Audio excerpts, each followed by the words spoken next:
which is the first of the minor prophets. And again, the goal tonight is to really just get us ready to understand who these prophets are, how to read them well.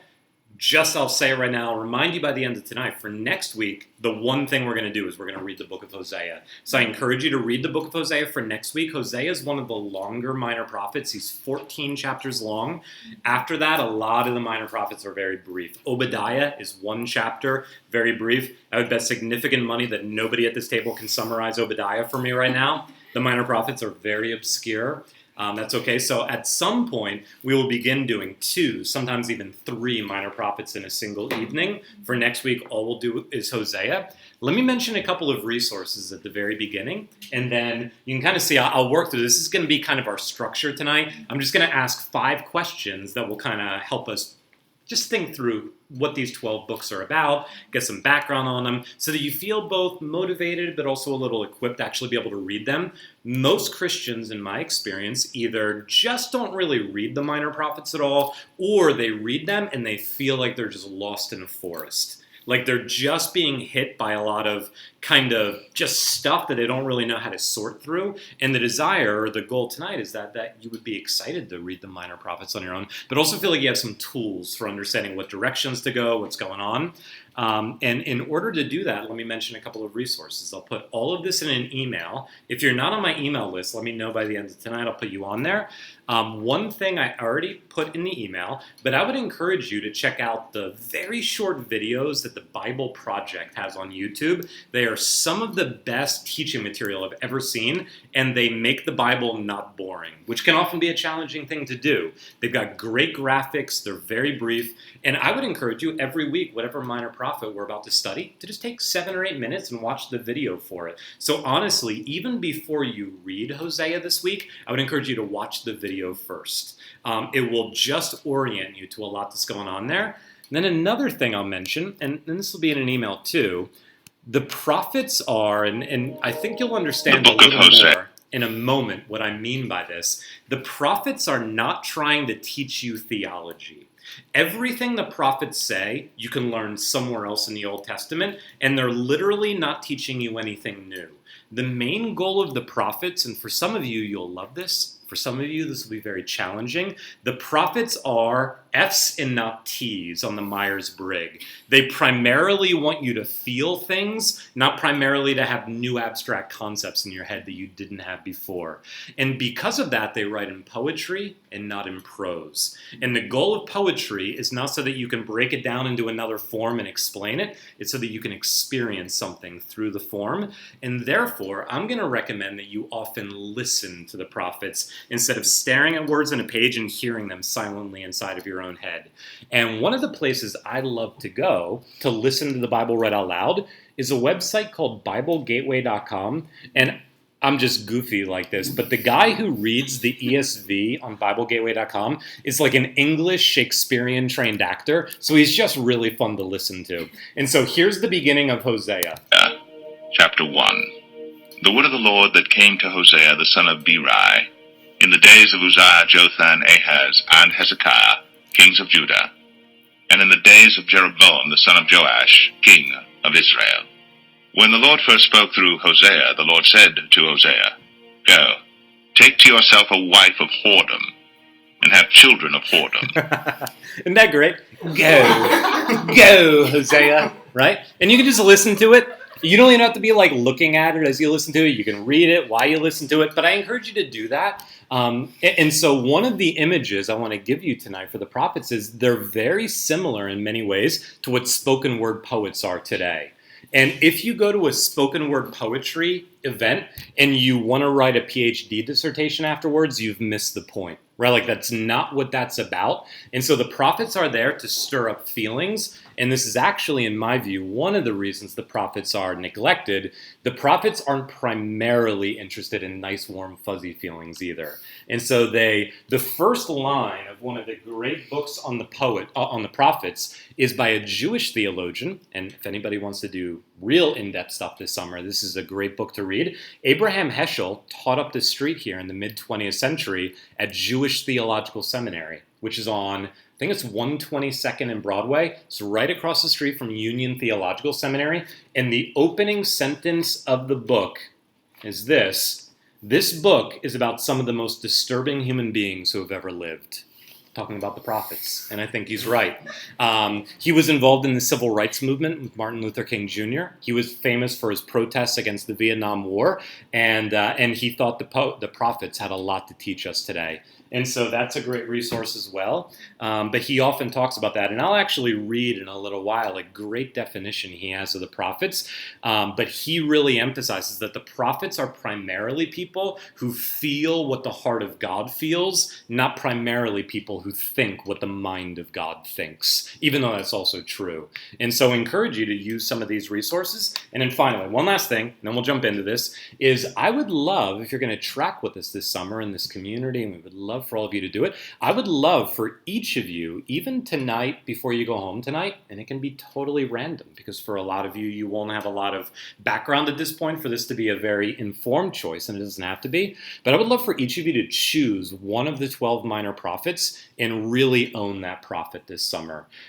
Each week, whatever we're doing, to also read that prophet, and it might be 2 months before we get to your prophet. We might do your prophet next week, but to really, in addition to studying the 12 minor prophets, to really focus on one in depth and to make that prophet your own this summer.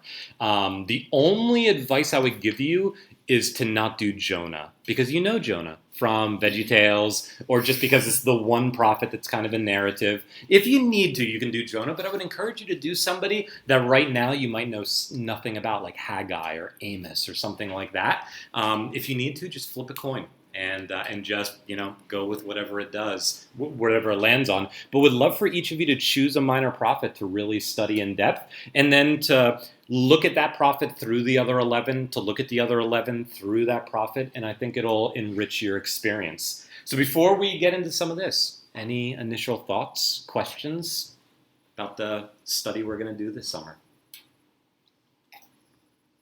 Okay. So here are 5 questions that I'm going to use to frame our discussion, and I want you guys to jump in at any point you want. The first question is, who are the prophets? Who are these 12 people?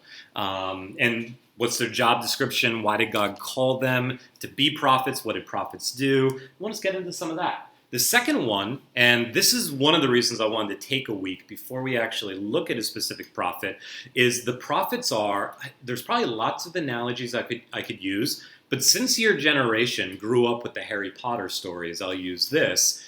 Imagine watching in a movie theater one of these Fantastical Beasts and Where to Find Them movies, but knowing nothing about Harry, Ron, Hermione, nothing about Voldemort, having never read those 7 stories. There's a sense in which you could track with what the Fantastical Beast stories are. And it's true that like Harry and Ron and Hermione are almost never mentioned in those stories. But there's another sense in which if you don't know those stories, this world is not going to make much sense to you. And figures like Moses and David and Abraham don't get mentioned very often. They don't show up as characters in these stories. But if you don't know those stories, the minor prophets will not make sense, because they are responding to a story that's already midway through, and they're assuming and they're speaking into and responding to that story. So part of what we're going to do tonight is actually back up a bit and kind of summarize what the minor prophets assume that we also know, and assume the story that they're responding to. Otherwise, 1, we'll just be lost in a daze, or 2, even worse, you'll think that they're speaking into your story, and they're not. You'll think that they're talking about American stories, and American questions, and American problems, and as we'll see, it's the 5th question. There is eventually application there, but one of the reasons the prophets are strange is they're talking about a world that's not our world. And they're talking about stories that aren't our story anymore. And we need to kind of get outside of our own experience a bit and know what stories they're talking about. And so that's part of what we'll do tonight, is we'll try to capture in very brief order some of the story that the minor prophets arise in and speak into that will make sense of the minor prophets along the way. Third, and maybe some of you have wondered this already, this might be the first time you've ever even asked this question, why are the minor prophets in the order that they are? If you have your Bibles, I want you to just notice real quick, they have Hosea, and you have 14 chapters. And after 14 chapters, you get a very short prophet, the prophet Joel. Some of you might be a little familiar with Joel because the Apostle Peter, on the day of Pentecost, quotes the book of Joel when the Holy Spirit is poured out on the church hundreds and hundreds of years later. But if you read Joel on your own, you're like, this guy's talking about locusts a lot. That's interesting, right? Then you go to the next book, and it's Amos. And Amos, you're like, isn't there a cookie brand named after him? And there is, famous Amos. And it's named after this guy. But that's probably all about all we know about Amos. And then you can see really, really short Obadiah. So if anybody wants a really easy one to do this summer, feel free to choose Obadiah as your prophet. And then most famous from VeggieTales, and because it's mentioned in the New Testament, the book of Jonah. Then after Jonah, you get Micah. There's a synagogue, and I forget if it's on the Upper West Side over here, it's on the Upper East Side, but there's a synagogue here in Manhattan, and every time I walk by it, I'm always struck because engraved in the stone on the side is a passage from Micah, which some of you might be familiar with. What does the Lord require of you? But to seek justice, to love mercy, and to walk humbly with your God. And that comes from the prophet Micah. But I'll bet you couldn't tell me anything else that shows up in the book of Micah. And so Micah's a fairly medium-sized prophet. He is 7 chapters long. Then you get to Nahum. And this is where you start like, I don't even know how to pronounce some of these names. But Nahum is next. And then Habakkuk. And then Zephaniah, one of the two C's. Zephaniah and Zechariah, often confused. Zephaniah. After Zephaniah, you have Haggai, and then you have Zechariah, which along with Hosea is the long minor prophet, and the weird one of the minor prophets.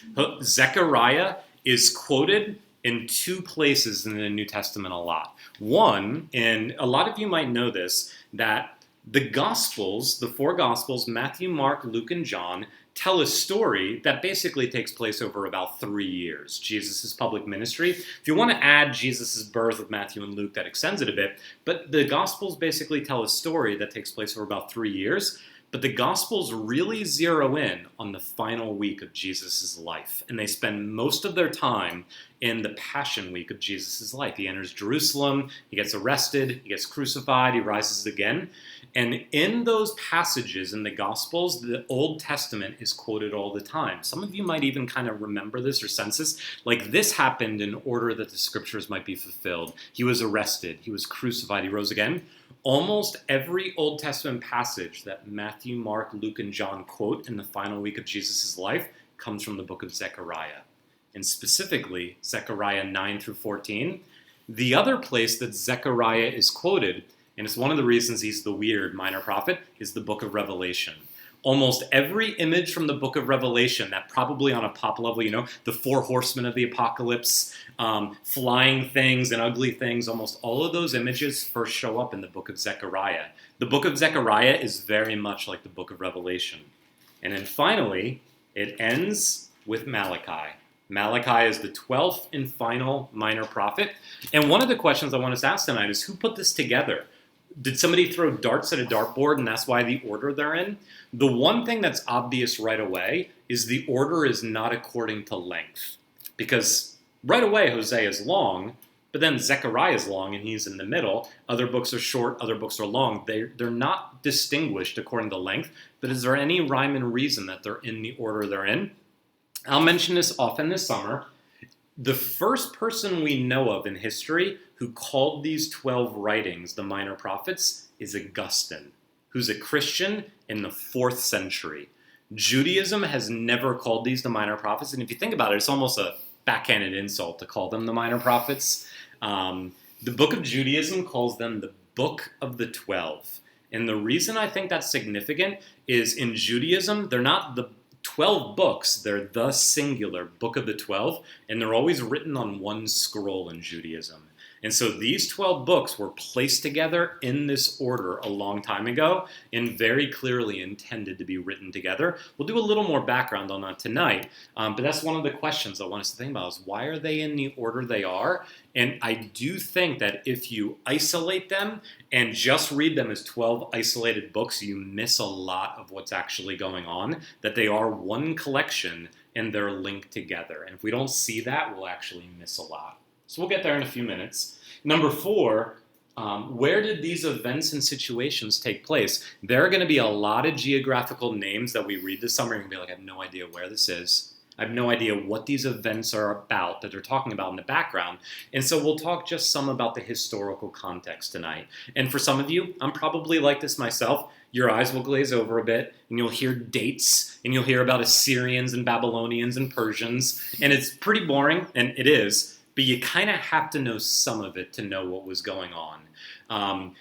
Somebody 500 years from now could not understand what they read in a museum when somebody shows them Twitter or Instagram if they don't know about some of the historical events going on that we all take for granted. And so we need to know some of the history that was going on there. And then finally, just how do we read these prophets as people today in the 21st century? What relevance do these have for us? We do want to read them in their historical context. We want to hear them in their voice, in their world. We don't want to impose our questions first on them. But eventually we do want to ask, who cares? Like, who cares what these dead people said 1,000 years ago?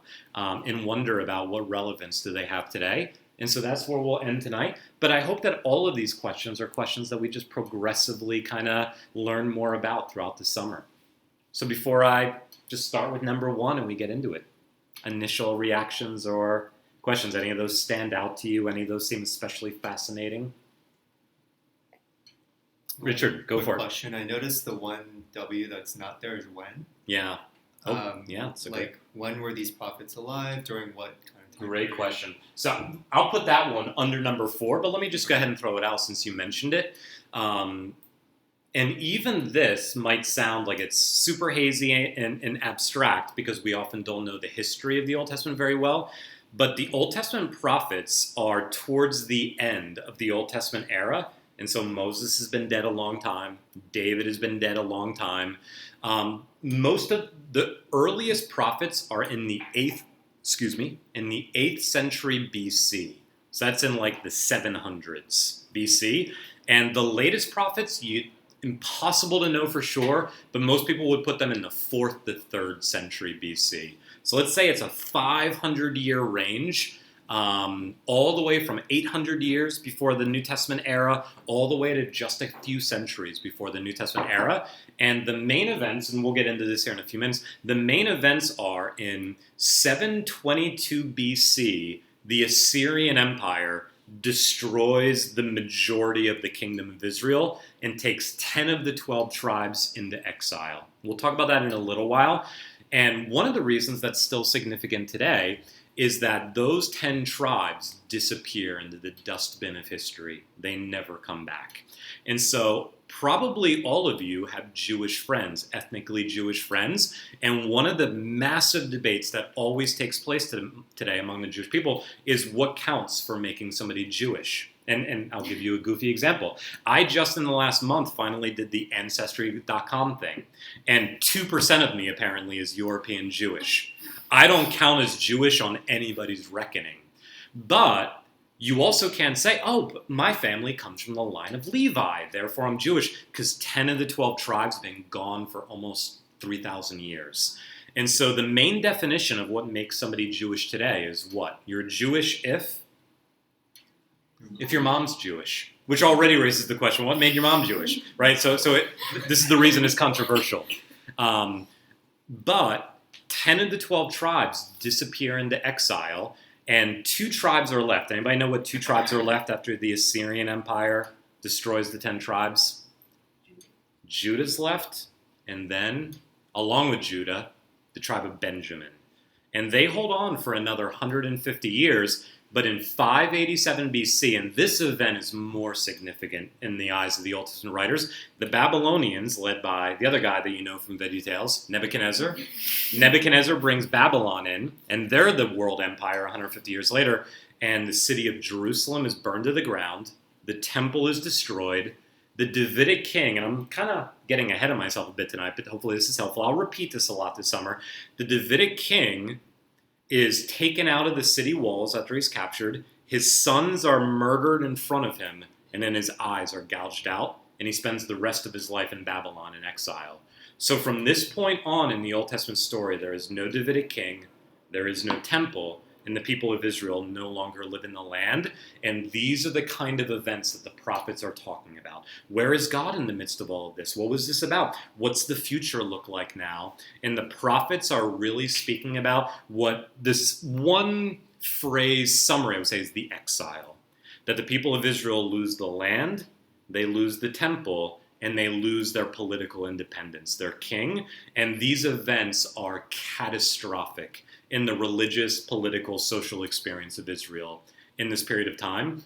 And it literally is. It would be, imagine if within our lifetime the United States ceases to exist, we're all taken to another place of the world to live, and we're incorporated into other people. Like, it is unimaginable for those of us who grew up here to imagine what that would be like. That's what these people experienced during their lifetime. And the prophets rise up to explain, and to not just explain, but to call people to hope and to faith and to love in the midst of that.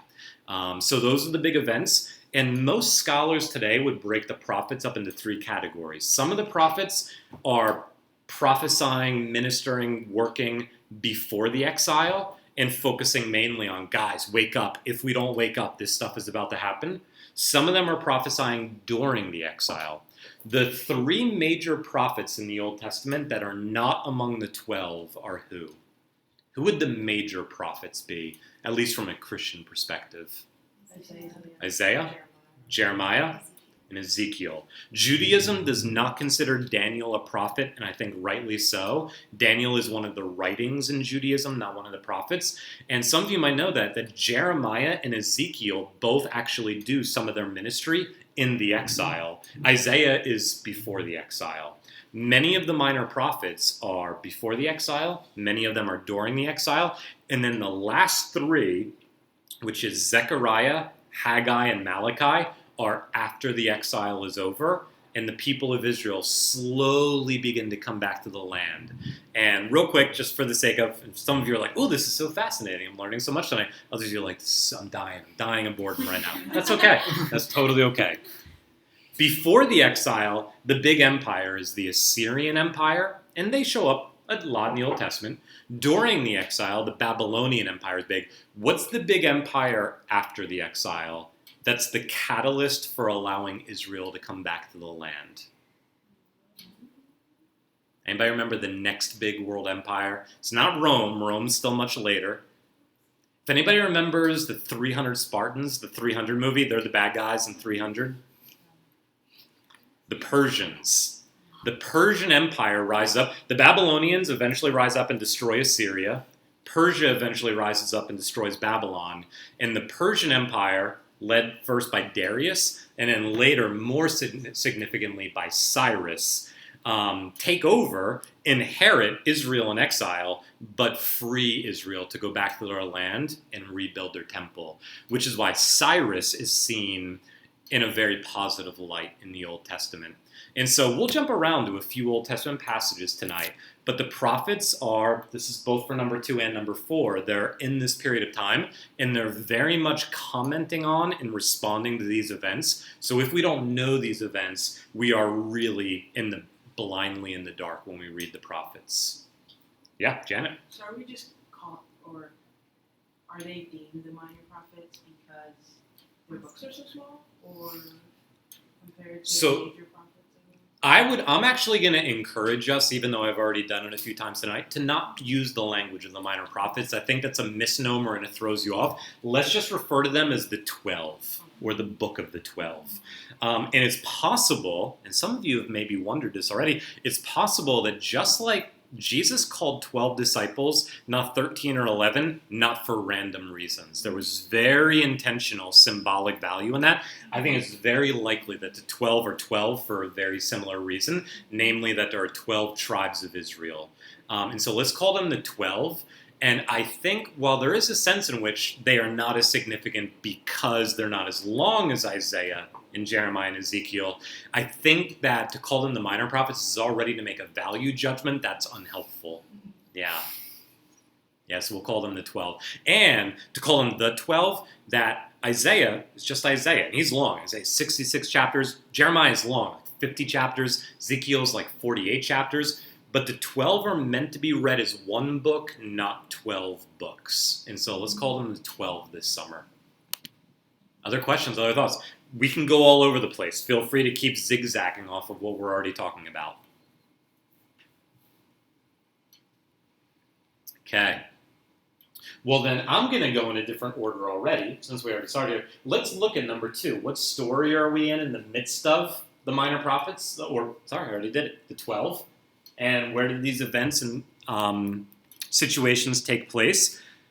A couple of things that we should know. You could basically, and hopefully this will be helpful, to just get to know the Old Testament story overall better. There's really, for everything that's there in the Old Testament, there's really 2 stories in the Old Testament that the minor prophets assume that we know. And the first one, if you have your Bible and you want to jump there, go to the very beginning of your Bible, the book of Genesis. The first story, while it doesn't actually take up much space in your Bible, is always assumed later on, and we're going to spend a lot of time this summer talking about it, and the first story takes place in Genesis 1 through 11. There are no Jewish people in Genesis 1 through 11. Israel is not mentioned. There are no temples and kings. The promised land is never mentioned. Genesis 1 through 11 is the universal story of creation in the nations, and we're not going to spend hardly any time recapping here. But real quick, for those of you who might remember this, because these tend to be pretty famous stories, what are some of the stories that take place in Genesis 1 through 11?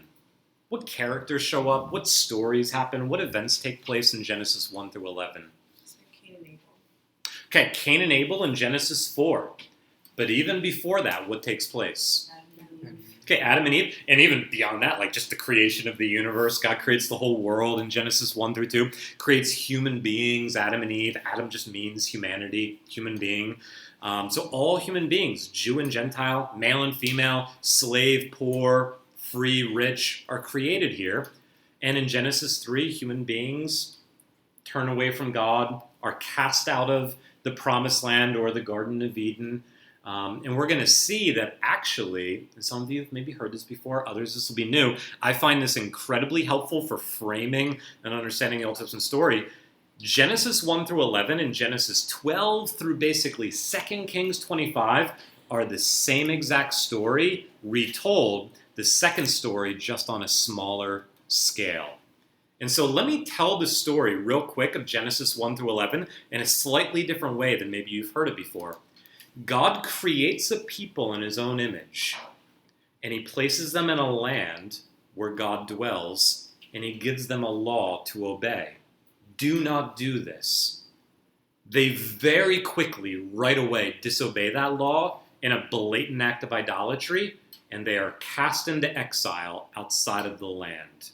But right away, they're given a word of assurance that the exile will not last forever, but God will redeem them, and one day they will be restored in their relationship to God. And so in the future, there's return to the land, return to God's presence, return from their sinful alienation from God. That's the story of Adam and Eve, the story of humanity. All of humanity goes into exile in Genesis 1 through 11. And the rest of Genesis 4 through 11 just basically catalogs the consequences of the exile. Right away, one human being turns to another and murders him. Then, Genesis 6 through 9, it's Noah and the flood. Human beings basically reproduce and scatter and fill the earth, but with violence and with corruption and with greed and towards each other, towards the animals, towards the land, just make a muck of everything they touch. And in order to protect the good world that God made, there's an act of judgment where most human beings are judged, but there's this small group, Noah and his family, that God starts over with. And yet on the other side of the flood, nothing has changed. Noah and his family are just as big of screw-ups as everybody else before them. And so if you turn there, I want you to turn real quick to Genesis 10 and 11, because these stories, or these chapters, will regularly be alluded to by the prophets, but we almost always miss it. Genesis 11 is a very famous story. It's the Tower of Babel. Human beings, at this point, have some kind of basic unity with each other, but in order to overcome in their own idolatrous, selfish, sinful way, the gap between God's presence and God's purposes in their own fallen nature, try to build a heaven, try to build a tower up to heaven to get to God. And in judgment, and this is usually missed when you read it, unless you're really slowing down to think about it, Genesis 10 and Genesis 11 are actually out of order. Genesis 11 takes place before Genesis 10. Genesis 10 is super boring. It's one of those first chapters when in January you commit to reading the Bible for a whole year, and you get to Genesis 10 and you're like, I've had enough, I'm done. Because Genesis 10 is just a list of a bunch of names and a bunch of nations.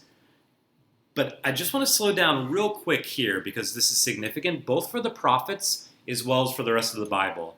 Does anybody want to take a guess as to how many nations are listed in Genesis 10? It's a lot of them. There's 32 verses. Lots of verses have more than one nation. Anybody want to guess? All of them are Gentile nations. Gentile is a word that basically means everybody outside of Israel. So that would be most of us here tonight. The Gentile nations. How many nations do you think are listed in this chapter? Old Testament scholars call Genesis 10 the Table of Nations. Later prophets constantly allude to it, but because our eyes glaze over and we don't know these names, you'll almost never realize that when a name shows up later in the prophets, they're often actually referring to this chapter. 70 nations are listed in Genesis 10, depending on which translation of the Old Testament you're reading. If you're reading what we're all reading in our English translations, English Bibles in the Old Testament are based on Hebrew manuscripts, and there are 70 nations listed. Later on, and I know I'm still kind of giving you the boring history lesson, we'll move past this fast, but by the time the New Testament era comes into being, who comes after the Persians? And it's there in 300. Who eventually, before the Romans, but after the Persians, what's the great world empire? Alexander. Greeks. Yeah, the Greeks. And during the time, right up until Jesus, Alexander the Great basically takes over most of the world in a process that some of you know from your history classes takes place, which is Hellenization. That Alexander wants one culture and one language that shared property between all these peoples, and so Greek is learned everywhere as a second language. And so during this time, for the first time, the Jewish people translate their own scriptures from Hebrew to Greek. A lot of Christians would be surprised by this. I think it's likely that the Apostle Paul didn't know Hebrew, that he just knew Greek. I think it's possible that Jesus didn't know Hebrew. Very few Jews still knew their own language at that point in time, and every time an Old Testament passage is quoted in the New Testament, they're quoting the Greek translation of the Old Testament, not the Hebrew. And the Greek translation of the Old Testament is the Septuagint, which, anybody remember your Greek number, Septuagint? What number is that in Greek? 70.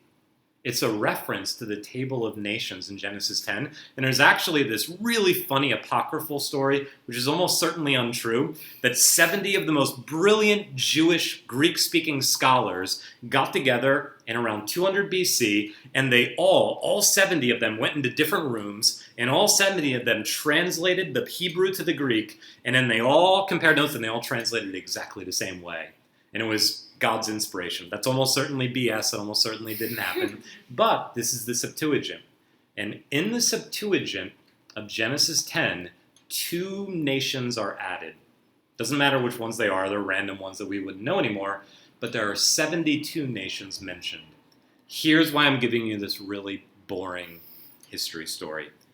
Jesus in the Gospels sends out 12 disciples to proclaim the kingdom of God, to heal, to bless the poor, but there's a bigger group he sends out later on. Does anybody remember the other group Jesus sends out later on? How many people does Jesus send out later on? And if you have your Bibles and if you want to turn to it, you could. It's Luke chapter 10. Does anybody remember the bigger group that Jesus sends out later on?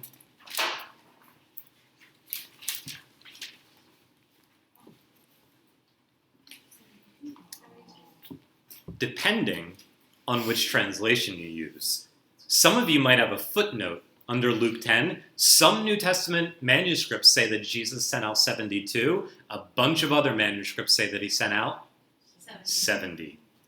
The manuscripts of the Gospel of Luke are divided over what the number is. And the reason is because some of these manuscripts were written for people who are reading the Old Testament in Hebrew, and others for those reading the Old Testament in Greek. What they want you to catch is that just as Jesus, in sending out the 12, is saying, I'm here to regather the people of Israel from exile and to bring the 12 tribes together, and sending out 70, he's all saying, but I'm also here for everybody else too.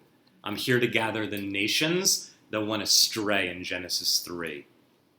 And so the story of Genesis 1 through 11 is basically the story. Whether you think it's literal history or whether you think it's made-up mythology or something in between, doesn't matter right now. But in the Old Testament, it's basically an explanation. Where'd the rest of us come from? This is where we came from, Genesis 1 through 11. God created all humanity and the nations went astray with all their different languages, with all their different cultures. And then starting in Genesis 12, as a response, and you can turn back there, as a response to all of these nations that have gone astray and that are lost in darkness, God's response is his second story. And this is the story that makes up the rest of the Old Testament. And in Genesis 12, we meet who for the first time? Abraham. And Abraham, to the people of Israel to this day, is who? Father Abraham. This is the father of Israel. To be a Jew, in the eyes theologically of the scriptures, is to be the children of Abraham. That's who the people of Israel are. They're the children of Abraham. And notice right away in chapter 12, first 3 verses, now the Lord said to Abram, he later on becomes Abraham. Very interesting. At this point, Abram's a Gentile, like all of us. He's not circumcised. He doesn't obey the law. He's a Gentile. But God calls Abram to be the father of a new nation. He says, go from your country and your kindred and your father's house to the land I will show you, and I will make of you a great nation. And I will bless you, and I will make your name great, so that you will be a blessing. And Abram, I will bless everyone who blesses you, and everyone who dishonors you I will curse, and in you all the families or nations or peoples or Gentiles of the earth will be blessed. As goofy as this sounds, God's main strategy to respond to all the nations going astray is to call Abraham and the people that come from him and to say, in this story is the resolution to the bigger story that's already off track. The prophets cannot be understood if you don't understand that they're always talking about and viewing both stories. And so you're going to see over and over again this summer that they're obsessed with this little insignificant nomadic tribe in Israel, but they also constantly talk about the nations. And they bring these two stories together. Because from the beginning, the story of Israel is God's response to the story of the nations going off track. And so the prophets, in trying to get the story of Israel back on track, are actually keeping their eyes on the nations because they know the story of the nations can't get back on track unless the story of Israel gets back on track first. And so I know that's a lot, but basically the rest of the Old Testament, all the way, and if you want to turn there, if you get to the Psalms and Job, you've gone too far, but 1st and 2nd Kings. It's after 1st and 2nd Samuel, it's after Ruth and Esther, but 2nd Kings is really the end of the story of the Old Testament. 2 Kings 25. Everything else in the Old Testament is commenting on the story. The Psalms are teaching us how to pray and praise in the midst of the story. The Proverbs are giving us wisdom for how to live in the story. The prophets are interpreting why the story took this shape. But the story itself of the Old Testament comes to an end in 2 Kings 25. And real quick, because I know we're covering such big swaths tonight, what are some of the things that happen between Genesis 12 and 2 Kings 25? Who are some of the main figures? David. David's one of the main figures. We'll talk about him in a second. Moses. Yeah, and really, Moses, Abraham, and David are the 3 figures you need to know to read the prophets. Abraham, the father of Israel, the one in whom all the Gentiles will one day be blessed. Moses, the one who gives the law to Israel, will come back to him. And David, the king of Israel. And basically the rest of the Old Testament is, right? Like hundreds of years after Abraham, the people of Israel are in Egypt. And they've multiplied greatly, but they're in slavery. And God raises up Moses, and through Moses, he gives them their political liberation, and they end up in the promised land with a law, 10 commandments, and hundreds of other laws to obey, and a covenant is made with the people of Israel. And we're going to see that everything, let me give a really simple analogy. If Richard would criticize me for anything, and there's lots of stuff you could criticize me for, rightly. If Richard criticized me for anything, for that criticism to be coherent, there would need to be an accepted, assumed standard of behavior between us. So if he was like, Nick, I showed up here at 1 p.m. today and you weren't here, what were you doing, you jerk? Be like, oh, like, I never claimed that I was going to be here at 1 p.m. today. No one told me that I was supposed to be here at 1 p.m. today. Like you could say that even you not knowing that is your fault, but that would be a stretch.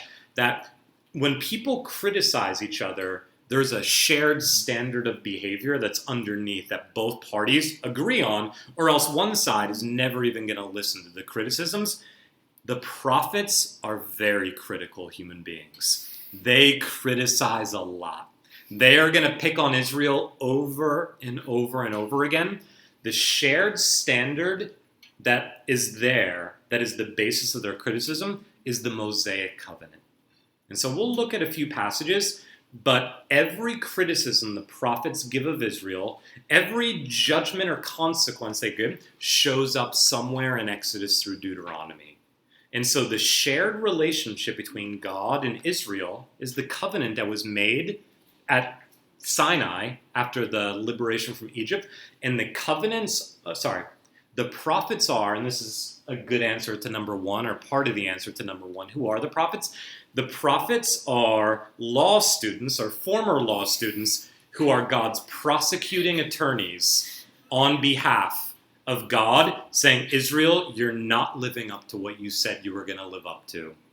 And so the prophets are God's lawyers who are literally bringing a covenant lawsuit to the people of Israel and saying the reason this relationship is a mess is because of you, not because of God. God has kept his end of the bargain, but you haven't. And so the covenant with Moses is constantly assumed. We're not going to look at this tonight, and I'll put this in an email, but Deuteronomy 28 and Leviticus 26 are the two chapters that basically list what the consequences are if Israel doesn't keep the law. And every time the prophets say, you did this and now this is about to happen, they're almost always alluding to those two chapters. And then David. Israel is a nomadic people in the land for many centuries, and at the beginning of 1 Samuel, Israel's looking at all the other nations around them who are richer, who are stronger, who are more secure with their military borders, saying, ooh, we want to feel secure and great like them if we only had a king like they do. And in response, God gives them David. First Saul, who doesn't work out too well, but David. And then David's line is supposed to reign over the people of Israel, who are the people who keep the Mosaic covenant or should, and the line of David becomes the last big one. And so last thing, and then I'll throw it to you guys, or I'll throw it to you guys right here. Who is king after David dies? David has lots of sons because David's a mess, but who takes over for David after David's death? Solomon, who is the other really famous king in the Old Testament. He's really known as a wise king, although Solomon goes off the rails at the end of his life as well. And Solomon, I think, is ultimately seen as a tragic figure in the Old Testament. And because of that, and in my experience, after Solomon dies, this is where the Old Testament story starts getting really confusing to all of us. And it's really hard to keep track of it. What happens after Solomon dies? It's basically 1 Kings 8 or 9 all the way until the end of 2 Kings. I never really liked these books in the Old Testament, both because they're really repetitious, but they're also really depressing.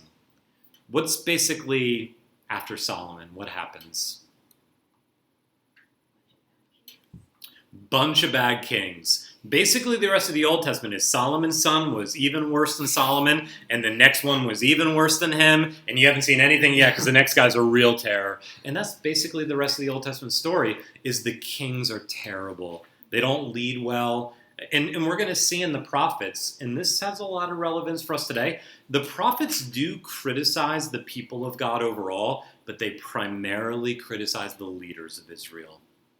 Because the prophets know that the leadership of a people is never going to rise above its leadership. A people doesn't necessarily have to go as bad as leaders are, but there's no overcoming bad leadership. There's no overcoming tyrannical leadership, which is one of the reasons that people are so disturbed by Trump, that he's not some random dude on the street. And so it matters that somebody like that has power.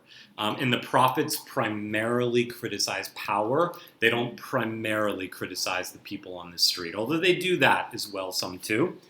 Last thing that's after Solomon is after Solomon, if you ever read the story, there's actually, as there often is in history, there's a huge internal conflict in Israel over who the heir is. And so after Solomon, there's actually a civil war in Israel. And very similar in some ways to American history, Israel splits into two, the north and the south. In the north is the 10 tribes that later on Assyria in the 8th century will conquer and carry off into exile. And this will make the New Testament come alive a little more. What's the capital of the northern kingdom from then on? There is a group of people that come from here who you will recognize from the New Testament. Nope, not Galilee. Samaria. Samaria is the capital of the northern kingdom. And eventually, once the exile happens, these people end up intermarrying with the Gentiles. So Samaritans become kind of like a mixed race. But Samaria is the capital of the northern kingdom. The southern kingdom is Judah and Benjamin. And even though they're much smaller and in many ways more insignificant, the Old Testament story always focuses there because what's in the southern kingdom? What location? Jerusalem. Jerusalem is the capital of the south, and the king in the south is always a Davidic descendant, at least for a while. And so from this point on in Israel's history, there's 2 kingdoms and there's 2 kings. We'll get to this later on this summer, a decent amount, because the prophets often talk about how the people of Israel themselves are divided. But for those of you who are Christians today, some of you, I would guess, are Protestants. Some of you might be Catholics. I would doubt that anybody here would be Eastern Orthodox, but maybe. But even within that, there's all kinds of denominations. If you're a Christian, you probably either have questions or, I hope, are disturbed by the fact that the body of Christ is divided into innumerable divisions. I think that there are massive resources for how we think about that and how we respond to that in the way the Old Testament prophets thought about the significance spiritually of Israel no longer being one united people. And they weren't okay with it. They thought that was a huge problem. And so they often look to the future when the 2 kingdoms will become one again. And so anyway, some of our 12 prophets this summer will be talking to the north. Some of them will be talking to the south. Some of them will be talking to both. And so that's some of the history that's there in the background. And in general, even if you're bored out of your mind right now, in general, this will help you read the Old Testament a lot better. And so real quick, any time in one of the 12 refers to Israel or Ephraim, what they're referring to is the northern kingdom. Anytime they refer to Judah, they're referring to this southern kingdom. And some of the minor prophets themselves, I already did it again. Some of the 12 come from the north. Some of them come from the south. But there are rival kings. Both kingdoms are a mess. Both of them are flagrantly disobedient to God at this point in history. And the prophets rise up to speak into this situation. So I know that was a lot. In the future, we are going to be just reading books, talking about them. I'm not going to be lecturing after tonight. Let me throw it out to you guys. Questions, thoughts. Where's that murky? Where's that helpful?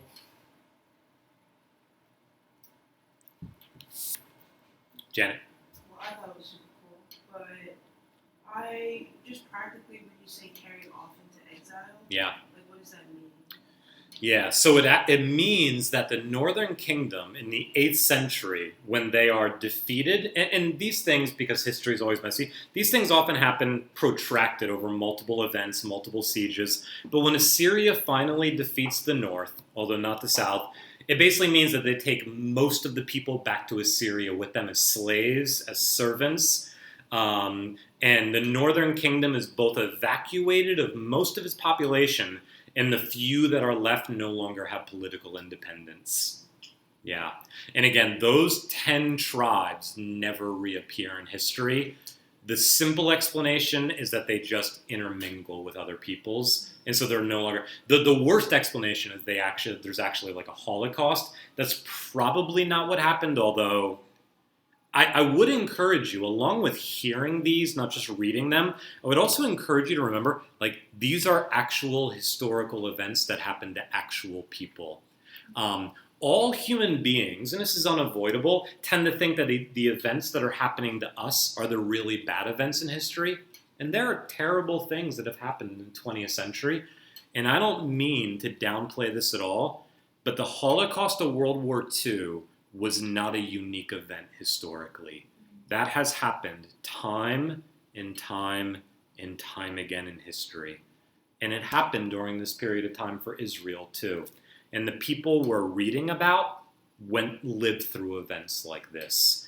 I'll give you some other things you could read this summer, like the Book of Lamentations is very difficult to read if you're actually thinking about what it's talking about. But these are people who've experienced the massacre of their own people, this enslavement of their own people, the loss of political independence, the separation of families never to be reunited, the loss of whole generations, and the uprootment of their people into other lands where they don't know the culture anymore. That this is what is going on at this point in history.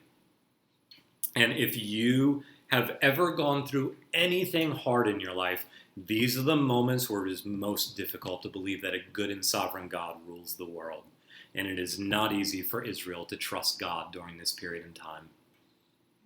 And so the prophets have a lot to do with how we think about, and to get ahead to number 5 a bit, I think one of the hardest things for anyone who believes in God is how to narrate history, to understand where is God showing up. What does he think about these events? How is he involved in those? Those are the really hard questions for anyone who believes in God.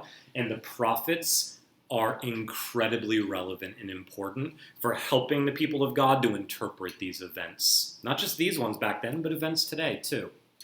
And so we'll talk about this a lot this summer. Other questions, other thoughts?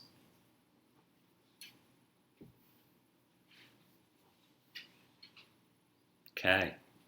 Sorry, do we know who put this up? Ooh, that's a great question. Let me give this handout out as I answer that. I'm going to pass these around. We do not, and I would say the only thing that seems pretty likely is that whoever wrote this is not the prophets themselves. And so, one way, and let me read you a quote that I found so encouraging when I ran across it years ago. This is actually a really short quote from Martin Luther, the Protestant reformer. And here's a guy who, at least in Christian history, is like one of the top 10, probably most important Christians in history. And here's what he says about reading the Old Testament prophets. He says, these prophets have a very queer, strange way of talking. Like people who, instead of proceeding in an orderly manner, just seem to ramble off from one thing to the next, so you can never make head or tails of them or see what they're actually getting at. And what he's referring to is the prophets don't really unfold in a structural, linear sequence. They just kind of talk about something for a little while, then they start talking about something else. Then they start talking about something, and then they come back to something they talked about earlier, and it just seems like there's no structure, no coherence. And so one way to think about each individual prophet, as well as the 12 overall, is their anthologies of their historical ministries. The prophets spoke. They didn't write. Somebody else, probably after they died or shortly after they died or at the end of their lifetime, it would be like if you go to a used bookstore in the neighborhood here and buy an anthology of speeches by Martin Luther King Jr. If you're trying to discern an order that runs throughout the whole book, you're reading it wrongly. These are highlights from different historical moments when he spoke into a very particular historical context. One of the hard things about the prophets is we don't always know what historical context the writing now preserves, but what we're reading is, so to speak, greatest hits from their historical ministries. Because the longer prophets have more narrative, you won't see it as much in the 12, but the prophets did crazy things. They married prostitutes and they walked around naked for 3 years. They got up and kind of danced on poles, and they did really weird things. And then they said crazy things. And right, like one of the marks of a prophet is during your lifetime, everybody else thinks you're crazy. Right? There's a reason Jesus said no prophet has honor in his hometown, because nobody likes prophets. Nobody likes people who disturb the status quo. Nobody likes people who stand up and say, everything needs to halt, we need to talk about the problems. Right? Nobody likes those people. Right? We're like, no, like I just wanted today to be kind of fun and chill and relax, and just wanted to watch Netflix at the end of the day. Like, stop bothering everybody. And so the prophets regularly went around and spoke into the historical situations of their day, and the books that we're reading are compiled by other people to help Israel remember how the word of God was spoken in past generations. And so if you're looking for A, therefore B, because C, go to Paul. That's how Paul talks in the New Testament. That is not how the prophets talk. The prophets are poets, they're lawyers, they're speaking into situations at the time, and their main goal is to disturb you so that you're not okay with the status quo anymore. And therefore, I'm just like, oh, I think I'll go to the Psalms instead. The Psalms are nice, right? That's what we often do. I'll go read about Jesus and children in the New Testament. Yeah, right? Don't do that. The prophets want to disturb us. And so that's what they do. Okay, other questions, other thoughts? On this handout, and encourage you to just hold on to this. You can use it on the back for notes, but just as we read through it this summer, why are the prophets in the order that they're in? And very clearly, the prophets are not in the order they're in because of length. The main guess most people make, and it's not necessarily wrong, although I think it's wrong, but I also think that even if there's truth to it, it's still not the main explanation, is that the prophets are in chronological order. That Hosea is the earliest and Malachi is the latest. There is a general chronological trajectory you can discern in that the last 3 prophets of the 12 clearly are post-exilic, but Obadiah and Joel and a few others are clearly out of order historically. So I don't think it makes sense that the order is the earliest is first and the latest is last. I find most compelling, and if you're at Hosea, we can actually look at a few of these. I find most compelling that the prophets are not in order of length. They are not in order of their historical appearance in history. They go back and forth. But they are connected to each other thematically. And what I mean by that is every prophet ends with some emphasis that is immediately picked up by the beginning of the next prophet, which is why the 12 are together. So if you turn to Hosea chapter 14, I'll just give you a couple of examples, and then every week we'll look at these because these are clues to understanding what's really important to each prophet.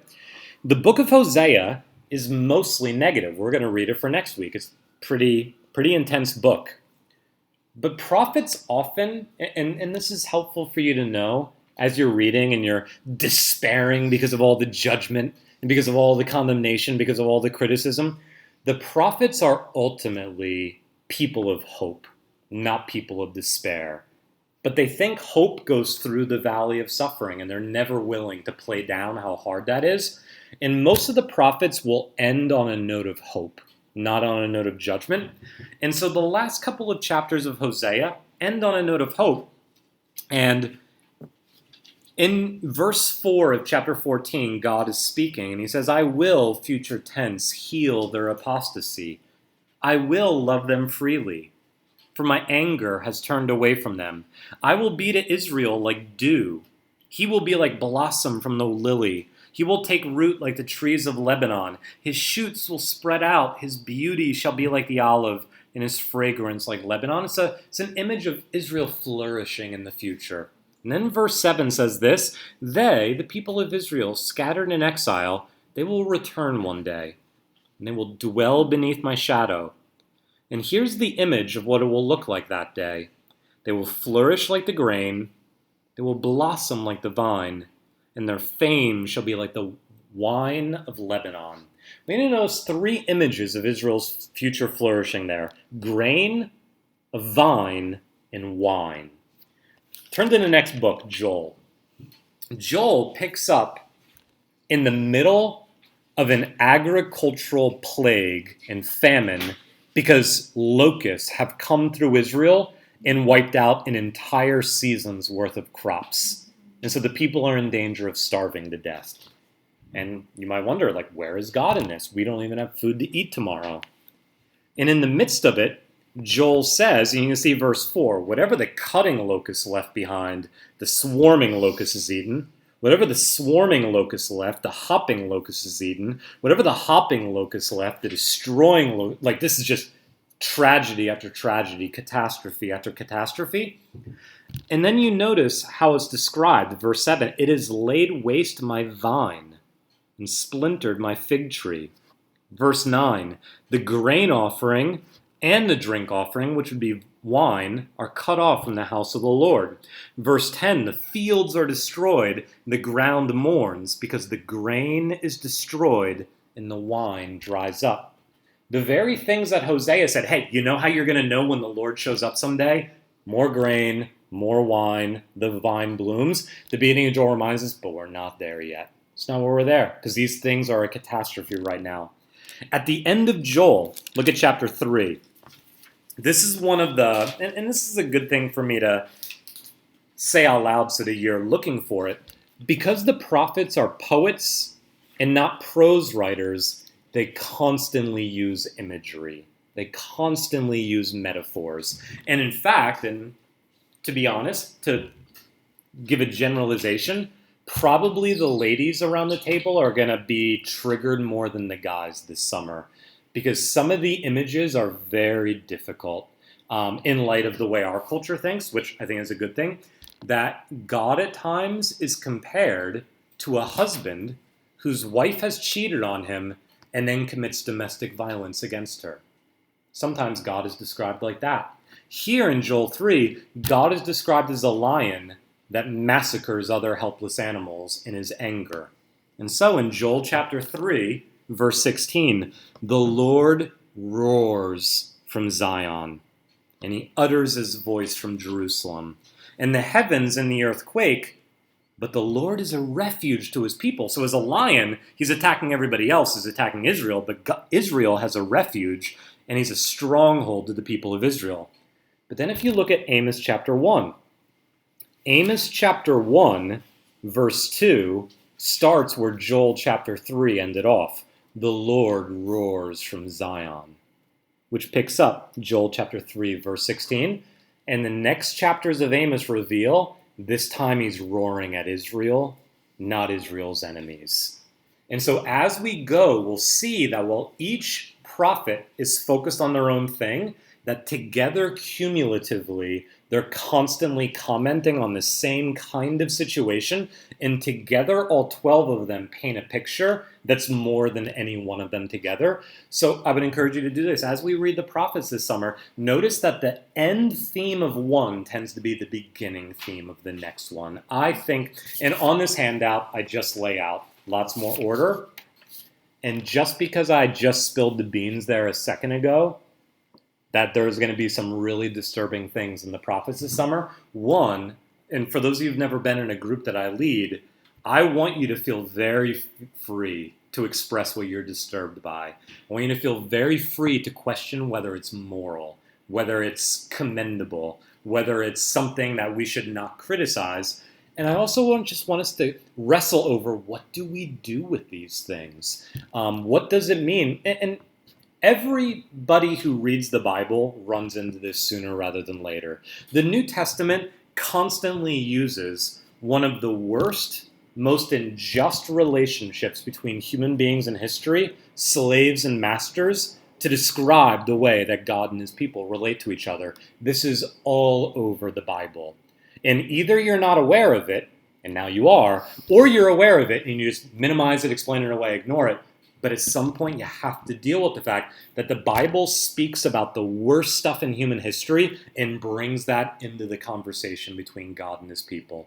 And the prophets do this more than most biblical writers do, because they're speaking at horrific moments in human history where this stuff is happening on the street every single day.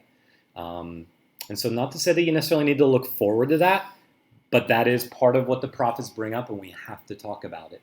And wrestle with, what do you do with this? Questions, thoughts for now?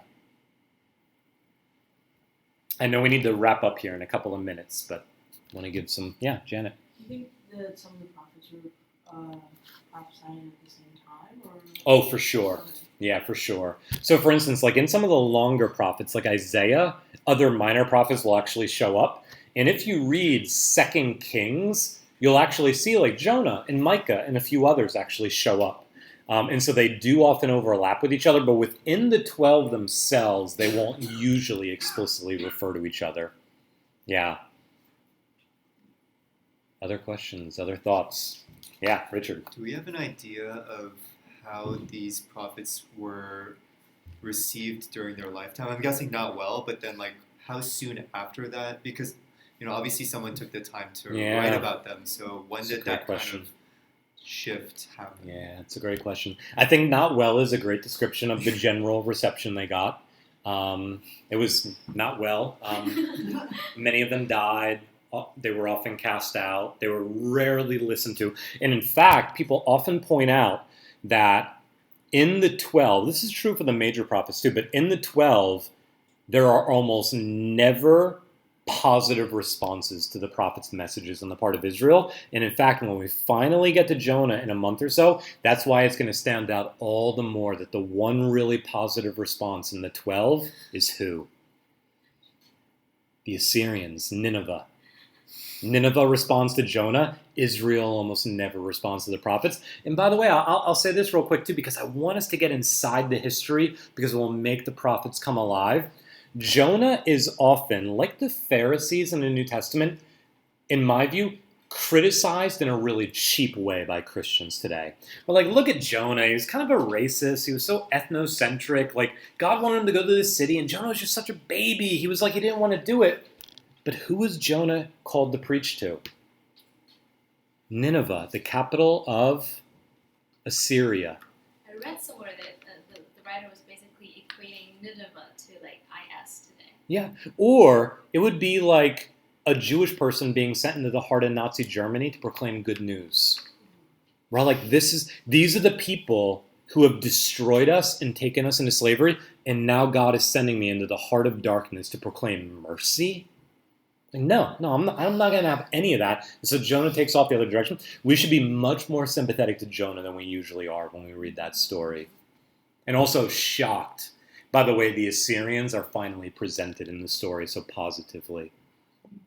Yeah. But yeah, I don't think that they were responded to well. And so we're ultimately speculating here because it's the dustbins of history. Most Old Testament scholars would say that the prophets had, kind of like Jesus had the 12 disciples, that they had kind of a band that kind of believed that God was speaking through them. And while that was a distinct minority, they are really the reasons historically that we still know about these prophets, that after the prophets died, everybody else is really happy for them to disappear and for their messages to be lost to history, but these guys hold on to it. And the reality is, it's often pointed out, there is deep irony, and I would say also hypocrisy, that Martin Luther King Jr. is so widely celebrated today, a generation after he's gone and he can't talk anymore. He was not celebrated during his own lifetime in America, and the people who will be the MLK Juniors 2 generations from now are currently seen as threats to the public welfare in our culture today. It's later that prophets get held up in esteem after they're no longer dangerous to your immediate issues. And so that's also true for the 12. Yeah, and yet I mean, as a Christian, I believe under God's providence and inspiration, their words and their ministries were preserved for us later on to learn from and to hear the word of God from. Let me see, anything else that we should particularly get to tonight? I think that's a lot of it. Let me end with 2 last thoughts. And if you want to stick around, hang out with each other. In the future, this is just going to be total discussion. Next week, it's just Hosea. Story, lessons, and lectures are over after tonight. Hopefully, this will help you read the Minor Prophets well. One is, the poets are poets, spoken word poets. They want you to feel, they want you to see the world differently. They don't want to put new abstract conceptions in your head primarily. They are lawyers who are prosecuting on God's behalf the terms of the covenant and calling Israel to live up to the terms of the covenant. But, third one, they're marriage counselors standing between 2 parties who can't live under the same roof anymore because they would destroy each other. And I'm going to read this and this will connect to it. The prophets are not just speaking on God's behalf. They are also speaking on Israel's behalf. They care about Israel as much as they care about God. And so this is Abraham Heschel, the famous Jewish theologian. He says the primary characteristic a prophet needs to have, and this would not be what I would guess, any of you would guess, is sympathy. A prophet is someone who sympathizes with both sides of the marriage that is broken down and feels deep sympathy for both sides and understands why both sides feel the way they do and is trying to get the 2 sides back together. And so Abraham Heschel says this: the prophet is no hireling who performs his duty in the employ of the Lord. The usual descriptions or definitions of prophecy are incomplete. For example, somebody who has a religious experience, somebody who has communion with God, somebody who perceives God's voice and speaks it. Like, that's all true, but it kind of misses the point.